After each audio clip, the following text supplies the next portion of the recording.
Expand Design, a roomy cabin, dual tone interiors, 15 smart utility spaces, and a large boot space, all there to expand your life. Welcome to Easy Space. சுகையின போராட்டத்தில் 27 சுகாதார பிரிவுகளை சேர்ந்த ஊழியர்கள் கலந்து கொண்டனர். நோயாளர்களை வைத்தியசாலையில் அனுமதித்தல் மற்றும் மீண்டும் வெளியேறும் அனைத்து நடவடிக்கைகளுடன் தொடர்புடைய அனைத்து ஊழியர்களும் இந்த போராட்டத்தில் ஈடுபட்டனர். இதனால் வைத்தியசாலையின் நடவடிக்கைகளை செயற்படுத்துவதில் அசௌகரியங்கள் ஏற்பட்டது. நாடளாவிய ரீதியில் வைத்தியசாலைகளில் 4200 சத்திர சிகிச்சைகள் தள்ளி போடப்பட்டன. அவசர சிகிச்சை, தீவிர சத்திர சிகிச்சை இடம்பெறவில்லை. சில சத்திர சிகிச்சைகள் பல மாதங்கள் தள்ளி வைக்கப்பட்டுள்ளன. சத்திர சிகிச்சைகளுக்காக காத்திருக்க வேண்டும். இதற்கான முழு பொறுப்பையும் சுகாதார அமைச்சின் அதிகாரிகள் பொறுப்பேற்க வேண்டும்.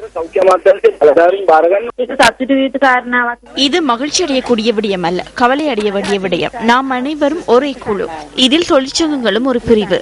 அமைச்சு என்ற வகையில் நம் அனைவருக்கும் ஒரே நோக்கமே உள்ளது.